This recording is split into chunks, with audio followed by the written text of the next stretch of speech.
It's really a treat to be here in India, and it's incredible to see the country's leadership in advanced AI. I was last here a little over a year ago, and it's striking how much progress has happened since then. We've gone from AI systems that struggled with high school level math to systems that can do research level mathematics now and derive novel results in theoretical physics. It's also striking how much progress India has made in its mission to put AI to work for more people in more parts of the country.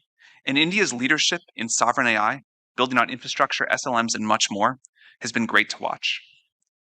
More than 100 million people in India use ChatGPT every week. More than a third of them are students. India is also the fastest growing market now for Codex, our coding agent that works to help people develop software faster and better. India, the world's largest democracy, is well positioned to lead in AI, not just to build it, but to shape it and decide what our future is going to look like. And it's important to move quickly. On our current trajectory, we believe we may be only a couple of years away from early versions of true superintelligence. If we are right, by the end of 2028, more of the world's intellectual capacity could reside inside of data centers than outside of them. This is an extraordinary statement to make. And of course, we could be wrong. But I think it really bears serious consideration. A superintelligence, at some point on its development curve, would be capable of doing a better job being the CEO of a major company than any executive, certainly me, or doing better research than our best scientists. As we prepare for this possibility, we are guided by three core beliefs. Number one, we believe that democratization of AI is the only fair and safe path forward. Democratization of AI is the best way to ensure that humanity flourishes. On the other hand, centralization of this technology in one company or country could lead to ruin. The desirable future a couple of decades from now has got to look like a world of liberty, democracy, widespread flourishing, and an increase in human agency. Some people want effective totalitarianism in exchange for a cure for cancer. I don't think we should accept that trade-off, nor do I think we need to. AI should extend individual human will. We'll probably need superintelligence to help us figure out the new governance mechanisms to ensure that this happens fairly at scale, and to avoid problems like extremely unbalanced compute access or something else. Second, we believe that AI resilience is a core safety strategy. We don't mean that this is the only safety strategy. We will continue to need to build safe systems and solve difficult technical alignment challenges. But increasingly, we need to start broadening how we think about safety to include societal resilience. No AI lab, no AI system can deliver a good future on their own. For an obvious example, there'll be extremely capable biomodels available open source that could help people create new pathogens. We need a society-wide approach about how we're going to defend against this. And third, the future of AI is not going to unfold exactly like anyone predicts. And we believe that many people need to have a stake in shaping the outcome. The development of AI has already held many surprises, and I assume there are bigger ones to come. We understand that with technology this powerful, people want answers. But it's important to be humble about what we don't know, and always remember that sometimes our best guesses are wrong. Most of the important discoveries happen when technology and society meet, sometimes have some friction, and co-evolve. For example, we don't yet know how to think about some superintelligence being aligned with dictators in totalitarian countries. We don't know how to think about countries using AI to fight new kinds of war with each other. We don't know how to think about when and whether countries are going to have to think about new forms of social contracts.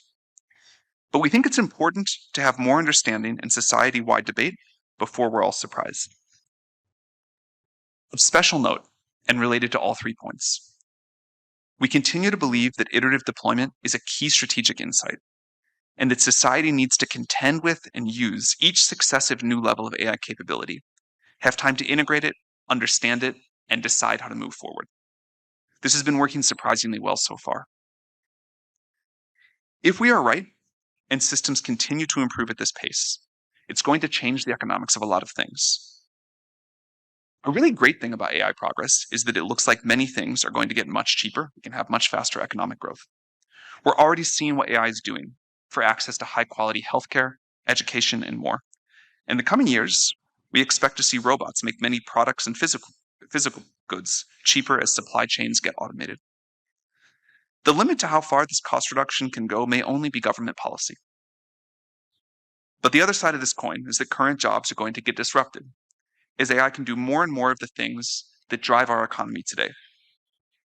It'll be very hard to outwork a GPU in many ways. It'll be easy in some other ways. For example, we really seem hardwired to care about other people much more than we care about machines. We're somewhat less concerned about the long-term future.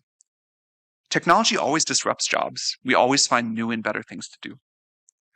The people of 500 years ago would have thought that our current jobs often look silly, like ways to entertain ourselves, create stress. And the people 500 years from now hopefully will look to us, like impossibly rich people playing games, trying to find ways to pass their times. But we should all hope that they feel much more fulfilled than we do today. I'm confident we will keep being driven to be useful to each other, to express our creativity, to gain status, to compete, and much more.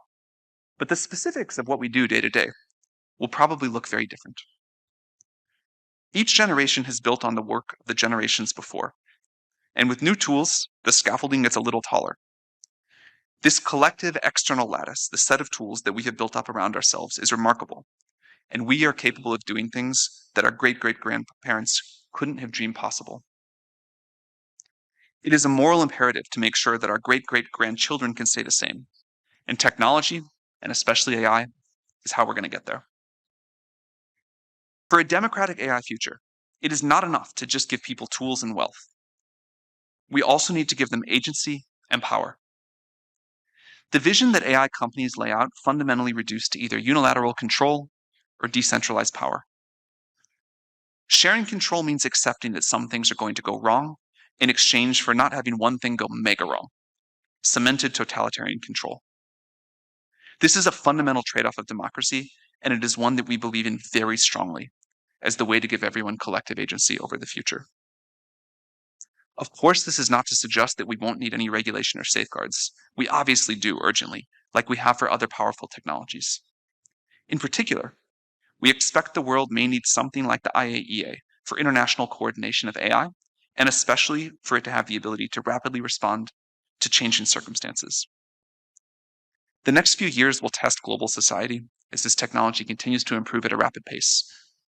We can choose to either empower people or concentrate power. Thank you very much.